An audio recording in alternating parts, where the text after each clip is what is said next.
यह दो चीज कभी दान मत करना, नहीं तो पूरा घर बर्बाद हो जाएगा। नमस्कार दोस्तों, स्वागत है आपका अपने चैनल प्रियंका कैनवाल में। आज की हमारी कहानी बहुत ही महत्वपूर्ण और ज्ञानवर्धक है। यह एक ऐसी कथा है जो न केवल हमारे जीवन के दृष्टिकोण को बदल सकती है, बल्कि हमें यह भी सिखा सकती है कि धर्म और दान के नाम पर की गई कुछ भूलें हमारे जीवन को कितना प्रभावित कर सकती है। आज की कहानी सुनने के बाद आप भी यह समझ जाएंगे कि दान के मामले में सतर्कता क्यों जरूरी है। दोस्तों, दान एक पुण्य कर कार्य है, लेकिन अगर इसे सही तरीके से और सही समय पर ना किया जाए तो यह पुण्य नहीं बल्कि पाप बन सकता है। कहानी की शुरुआत होती है अवंती के जंगलों में रहने वाले नाग और नागिन से। दोनों पहाड़ी पर प्रेम पूर्वक रहते थे। एक दिन नागिन भोजन की तलाश में जंगल में गई। उसने देखा कि एक बड़ा सा गोबर खाने वाला कीड़ा घूम रहा था। नागिन ने सोचा कि यह कीड़ा उसके भोजन का हिस्सा बन सकता है। जैसे ही वह उस कीड़े को खाने के लिए आगे बड़ी, कीड़ा अचानक से एक दिव्य राजा में बदल गया। नागिन ये देखकर हैरान रह गई और उसने ये बात अपने पति नाग को बताई। नाग जोर से हंसा और कहा, हे प्रिय, तुमने राजा धर्मध्वज को देखा होगा, जो हमारे देश का एक राजा है। यह सुनकर नागिन और भी चकित हुई और उसने पूछा, यदि वह राजा है तो कीड़े के रूप में क्यों था? उसने ऐसा क्या कर्म किया जो उसे इस हालत में पहुंचना पड़ा? नाग ने कहा, राजा ध्वज अत्यंत दानी और धर्मात्मा थे, लेकिन उन्होंने एक ऐसा दान कर दिया जिसके परिणाम स्वरूप उन्हें कीड़े की योनि में जन्म लेना पड़ा। नाग ने आगे विस्तार से बताया कि राजा धर्मध्वज अवंतिका नगरी के महादानी राजा थे। उनका नियम था कि वह प्रतिदिन सुबह से लेकर सूर्यास्त तक यक्ष को दान देते थे, लेकिन सूर्यास्त के बाद दान देना वह बंद कर देते थे। राजा की नियमबद्ध दान नीति से उन्हें काफी ख्याति दिलाई। एक दिन एक तपस्वी ब्राह्मणी अपनी पत्नी के कहने पर राजा से दान मांगने के लिए निकला। ब्राह्मण शाम को राजा के पास पहुंचा, लेकिन तब तक दान का समय समाप्त हो चुका था। राजा ने उसे अगले दिन आने के लिए कहा, लेकिन ब्राह्मण ने आज ही दान देने की जिद की। राजा ने क्रोध में आकर घोड़े की लीद उठाकर ब्राह्मण के कमंडल में डाल दी। ब्राह्मण ने उस दान को स्वीकार कर लिया और अपने घर लौट आया।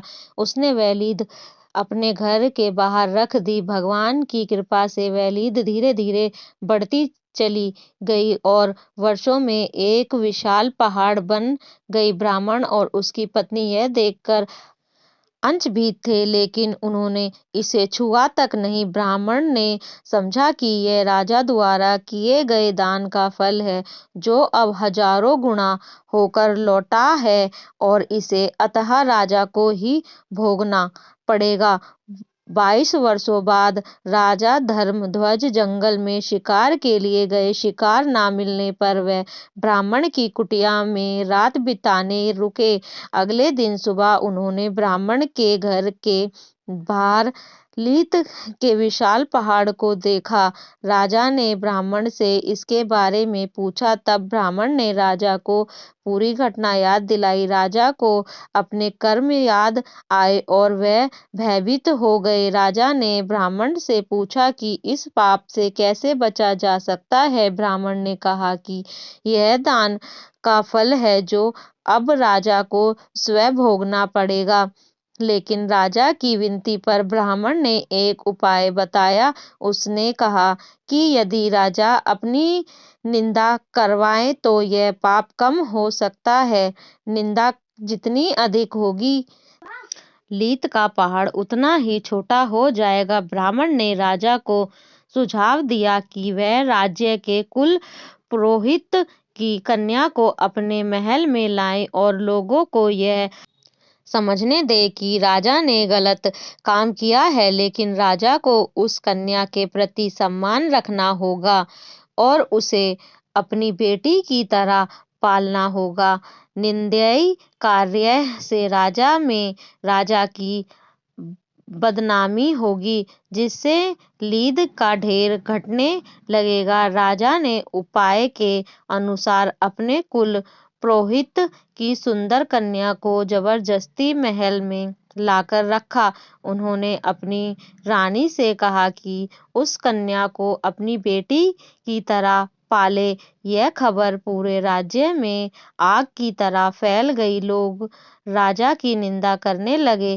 कैसा अन्याय राजा है, जिसने अपने गुरु की पुत्री को बलपूर्वक महल में रखा। लोगों की आलोचना बढ़ने लगी और हर निंदा के साथ लीद का ढेर घटता गया। कुछ समय बाद राजा ने देखा कि लीद का पहाड़ लगभग समाप्त हो गया है। अब केवल वही मात्रा बची थी जो राजा ने ब्राह्मण को दान में दी थी। राजा ने फिर से ब्राह्मण से पूछा कि अब वह बची हुई लीद से कैसे मुक्त हो सकता है। ब्राह्मण ने बताया कि अभी भी कुछ लोग, विशेषकर वह तपस्वी जो हमेशा ईश्वर में लीन रहते हैं, राजा की आलोचना करने से बच रहे हैं। यदि वह राजा की निंदा कर दे तो यह बची हुई लीद भी समाप्त हो जाएगी। राजा ने भेष बदलकर उन तपस्वी लोगों के पास जाकर अपनी निंदा करवाने की कोशिश की, लेकिन तपस्वी जान गए कि यह वही राजा है जो अपने पाप से मुक्ति पाने के लिए उनकी निंदा करवाना चाहता है। उन्होंने राजा को फटकार लगाई और कहा, तुम्हें अपने कर्मों का फल भोगना ही पड़ेगा। किसी और की निंदा से तुम्हारा पाप कम नहीं होगा। ब्राह्मण ने राजा को बताया कि अब तुम्हें अपने हिस्से की यह लीद स्वयं खानी पड़ेगी। मृत्यु के बाद राजा ने खाने वाले कीड़े के रूप में जन्म लिया। वह धीरे धीरे उस लीद को खाता गया। कई वर्षों के बाद जब कीड़े ने अपनी लीद समाप्त कर ली तो उसका पाप भी समाप्त हो गया। वह दिव्य रूप में प्रकट हुआ और स्वर्ग को चला गया।